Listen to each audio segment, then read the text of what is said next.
Welcome to the stage Kingdom Holding Company CEO Talal Al Maiman and Bloomberg's Erik Schatzker.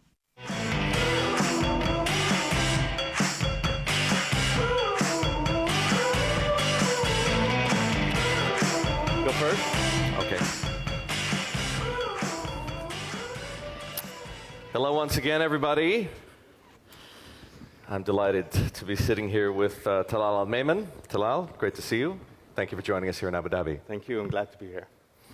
You're all polling pros by now, so bear with me as I ask you to participate one more time. In fact, I'm going to ask you two more times, but this is where we'll start. Over the next 12 months, how will you approach investing in Saudi Arabia? A, invest more in Saudi Arabia. B, invest less in Saudi Arabia. C, no change. D, avoid all investment in Saudi Arabia. This is interesting, don't you think? Yeah. You know, on balance, positive. I was hoping to see the 40 to be like 90, but we'll try. I'm going to mention again, Talal, what this audience has heard several times already today, that Aramco sold $12 billion in bonds.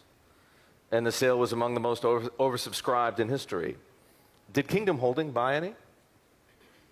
No, we have not. Is that the kind of investment Kingdom Holding would ever make? Well, it's, the yield on it is a bit lower than what we expect, but I think it's definitely an investment that can never go wrong. What should the demand for that issue tell us about how foreign investors view Saudi Arabia? The only thing I could say, I'm so impressed with the vote of confidence more than anything else. I think this is a success to Saudi Arabia, success to what I consider the private sector, because the government believes Aramco now is a part of the private sector, and therefore I'm hopeful that it is just a huge vote of confidence. The big question many are wrestling with is this, and I'm going to ask it of you because I'm interested in your perspective. Does the success of this bond offering mean that Saudi Arabia has been forgiven for the Khashoggi murder? Well, this is a topic that has been discussed and debated, and I think, honestly, it's been, I have given my views on this, that this criminal act is unacceptable, unwarranted, and the government of Saudi Arabia, through its legal system, is taking care of this issue. And I have no doubt that our leadership is going to put this to bed sooner than later. Kingdom Holding has a number of close relationships with foreign investors. I'm thinking, for example, of Bill Gates, one of His Royal Highness Prince Al-Walid's close partners and friends. What are your partners telling you about their posture towards Saudi Arabia today? Well, I think we're seeing more interest in Saudi Arabia. As a matter of fact, our partners are now talking to us about the potential of co-investing in Saudi Arabia in certain areas. You know, we have 9 of the largest corporates of France is working with us also. And we really see huge potential in Saudi Arabia. And just a note here, we are considered one of the largest repatriation of funds coming from abroad to Saudi Arabia when we sold Fox and we sold News and reinvested it in the Bank Saudi France. And we've done that, incidentally, 2 years prior to Mr. Murdoch sell his shares to Disney. So we're waiting, we have been waiting for more news of that nature. Domestic investments in Saudi Arabia by Kingdom Holding on its own or with some of its partners as co-investors. When are those deals going to come? Oh, soon. Listen, 2019 has been great to us. We've done the Kareem deal. Lyft has gone public. We've made huge returns. When people were talking of technology, we were invested in technology. In 2011, we invested in Twitter, we invested in JD.com, we invested in, of course, Lyft, Careem, and now somehow we are invested in Uber. So Via Kareem. yes, through the deal itself. So really, it's exciting, 2019, and we've just signed term sheets with, for $1 billion with 3 international banks and 2 local banks. So we're really, the full firepower is ready to be employed into the local market mainly, but we'll also keep the door open for potential international investments. So you've raised $1 billion in debt financing. We have. And what do you plan to do with it? When you say some of it's going local, there are lots of things you can or could invest in Saudi Arabia. So give us a flavor for what the priorities are. First of all, the government is about to privatize some of the companies. Number 2, I hear that the government also is about to sell part of what they own in already listed companies that we are interested in. And the bigger part is in the family businesses, which are really need institutionalization. It needs corporate governance. It needs some kind of filters on all their operations. We believe if Kingdom find the right opportunity within the family sector, we would be very, very interested. So once upon a time, Kingdom Holding was known for its international investment profile. Prince Al Walid built his reputation by investing in Citigroup, for example, in Motorola, and Apple, and News Corp. You mentioned Disney, the list goes on and on. Let's not forget Snap. Let's not forget Snap. And Twitter you mentioned, and JD.com. Some of these have been extraordinarily successful investments. Has the strategy changed? Is the approach now to invest, is it on balance more of a domestic investment priority than it is an international investment priority?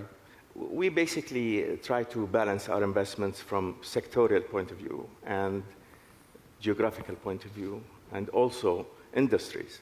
I mean, we cannot just invest totally in the United States and Saudi Arabia in finance. We cannot do that. So what we're trying to do now is balance our portfolios. We're exiting some matured assets. We're re-employing and recycling our funds into the country. And like I said, the problem with the United States market today is a bit overvalued. We view it that to be. So having to say, you were in the United States, are you now changing strategy? Not at all. It's just the time issue. And we believe the time today is in Saudi Arabia. So that brings us to an important point. You mentioned how well Kingdom Holding did on its investment in Careem, sold to Uber. You're going to get some cash. You're going to get some shares in Lyft, which is now public. I guess it leads me to a number of questions. Do you plan to be an investor in both Lyft and Uber at the same time? Why not? We're an investment house. We don't love our investments. We actually make money out of our investments. So, well, one might see maintaining both as inconsistent because they are arch rivals, and some of the competition between them is a zero-sum game. What Uber loses, Lyft wins, and vice versa. Sure, but remember, Uber is a much bigger player, diversified more. Lyft is focused, very much focused on the area of mobility. And I'm not sure what are their plans, but for sure, we like what we see so far. And we believe in the management, young, aggressive, and there's always a place for more than one. Which stock do you think has more upside? Kingdom Holding. Touché. And will the proceeds from these sales go exclusively into domestic investments? Do you plan to recycle some of the capital into technology? And if you do, will it be into other unicorns? Well, we always have an eye and the network to serve us when identifying unicorns. Yet, we are really seeing a huge potential in Saudi Arabia. This is a country that we live in, a country we operate from, and a country that deserves much more from its investors to look at the opportunities today. For example, if you look at our investment, it ranges from 2 years to 20. real estate. It's a long-term play. We're building the tallest tower in the world. We're building the infrastructure around it. We're set up to take the lead on technologies employed in infrastructure and environment friendly and the like, speed, security, and safety. And therefore, we're also in, as you know, in healthcare, we are in education. So we're in about 13 sectors. And it's just the only one that we're not in, because we're not allowed to be, is oil. So. But are you afraid? I ask about the unicorns because many people expect that Uber's IPO is going to be a game changer one way or the other. Could hurt the public market by sucking $10 billion out of other equities, for example, other investments. It could prove to be overvalued. We look, for example, at what's going to happen to Pinterest. That company is going to be IPOing in a down round, suggests to some that maybe unicorns are getting a little ahead of themselves. You did mention that you thought the US market, on balance, was overvalued. What's your point of view? My point of view is, like, you cannot compare Pinterest-like to Uber. Uber is or Lyft for that matter, is a life changer. You know, today when you say Uber foods, a lot of people are building houses without kitchens. You know, it's affecting the daily life of people. It's just like the late Bill Gates, Steve Jobs, sorry. Well, let's say hi to Bill. Hi, Bill. I hope that he's watching. I hope he's not. So, and don't tell him, please. Steve Jobs came to the world with an iPhone that changed the world. Everybody's talking iPhone. Everybody's using applications. Every unicorn today is using this man's vision. And going back so you would liken the disruptive role that Uber has played to that of Apple and the iPhone? Absolutely, absolutely. I am, as you know, I'm the vice chairman of Banque Saudi Fransi. I'm also a member of the executive committee. I am chairing also the strategy committee and the bank. And all we look at today is technology, disruptive technology, for a lighter asset bank, a more efficient bank. We want you to bank in everywhere. Everywhere you are, you can bank. So therefore, yes, technology is a driver behind all the other economies, in my views. Now, of course, valuations differ among markets, but the bull market, the global bull market, is 10 years old. Is now a better time to be buying or selling? Well, I think it's time to look into innovation. It's time to look into more. I'm not sure about having to sell or buy. It's not an absolute answer here.